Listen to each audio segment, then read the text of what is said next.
La izquierda siempre se arroga de que gracias a ellos los proyectos de legislación laboral fueron posibles, pero eso es en parte falso, dado que la derecha participó activamente. Bienvenido a su canal, El Viejo de Historia.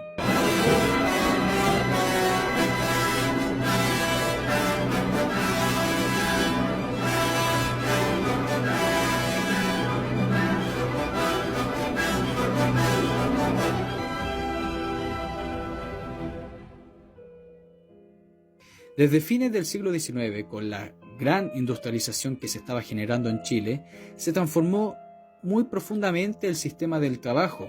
Nace lo que era un proletariado. Siempre había existido esta clase pobre, miserable, que vivía en condiciones paupérrimas.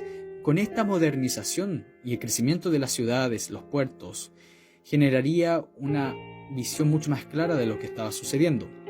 Progresivamente y a medida que el sistema de producción industrial aumentaba, dejaba muchas riquezas, veía uno las problemáticas de vida, los trabajos, el salario, que generaba bastantes problemas dentro de las clases más pobres.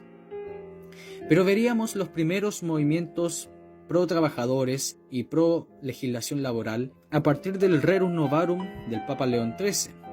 También en 1901, Malaquías Concha sería uno de los primeros en generar ya unas leyes que protegiesen y reglamentasen el trabajo. Eduardo Pantaleón, en una memoria de 1907, al referirse a este punto planteaba: si queremos que la democracia moderna no se quede en las constituciones escritas del siglo XIX y que se convierta en realidad los principios del igualitarismo político y jurídico, debemos hacer evolucionar a los partidos e iniciar una política que, según, admita el factor social como elemento indispensable para la formación de leyes. Y Pantaleón sería vinculado al Partido Conservador, como un ejemplo. Luego, en 1905, se fueron formando comisiones especiales encargadas de estudiar y analizar estos proyectos de legislación social. Para 1909 habían 3 comisiones encargadas de esto: la legislación obrera, la encargada de reglamentar las relaciones laborales, la oficina salitreras y la encargada de estudiar la forma y la reforma de la ley de las casas, préstamos y fundación de instituciones de crédito obrero. En 1912, la legislación obrera se consagrará definitivamente como un tema bastante relevante al crearse en la Cámara de Diputados y una comisión especial y permanente. 6 leyes y 2 decretos promulgados en 1906 y 1917 pudieron ser considerados el antecedente inmediato del futuro sistema de relaciones laborales.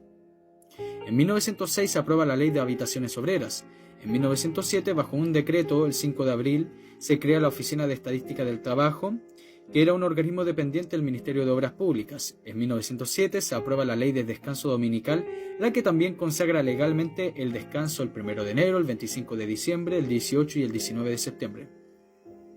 En 1912 fue aprobada la Ley de Protección a la Infancia Desvalida, que en términos generales buscó restringir el acceso a menores a los trabajos pesados. La ley de 1912 prohibió totalmente el trabajo infantil a menores de 8 años. En 1914 fue aprobada la Ley de la Silla, que reguló el descanso para los empleados y los dependientes de establecimientos comerciales y que tuviesen el número suficiente de sillas para los empleados para poder descansar. En 1916 fue aprobada la Ley de Accidentes del Trabajo, que estableció la indemnización en caso de un accidente que pudiese impedir el trabajo al obrero. En 1917 se aprobó la Ley de la Sala Cuna y, por último, en este mismo año nacería el decreto 4353 denominado la Conciliación y Arbitraje, que por primera vez establece formalmente la conciliación y arbitraje como mecanismo de solución de conflictos. O sea, para concluir, podemos decir, en 1919 el Partido Conservador presentó al Senado su proyecto del Código Laboral, que estaba compuesto de 3 partes, las que se referían al mejoramiento de las condiciones del trabajo, la formación de sindicatos, el establecimiento de mecanismos de conciliación y arbitraje, lo que en 1921 al Partido Liberal también haría lo mismo. En 1920, Juan Enrique Concha, el político del Partido Conservador, defendió el proyecto basado en esta ley. Para Concha, la ley debía ser que tenía que proteger al más débil y ser fuente de la armonía social. En esta materia, tengo la convicción profunda de que es necesario que la ley entre hacer y aplicar los deberes de la justicia, de equidad, que rigen a los hombres entre sí y especialmente a patrones y obreros a fin de producir la armonía social y la paz, que es lo único que puede servir de base al desenvolvimiento y al desarrollo de los países.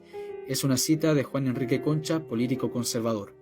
Al comenzar la década de 1920, la candidatura de Alessandri Palma alentó las esperanzas de los trabajadores para manifestarse en campaña a favor de promulgar una legislación social, lo que generaría en 1921 un intento de un Código del Trabajo, pero el Código del Trabajo se firmaría el 6 de febrero de 1931 bajo el gobierno de Carlos Ibáñez del Campo. Espero que hayan entendido y pueden comprender que la izquierda no fue la que generó todas las reformas sociales ni laborales para los trabajadores.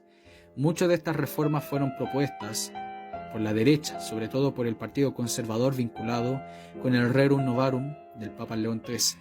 Espero que hayan entendido y este es su canal El Viejo de Historia.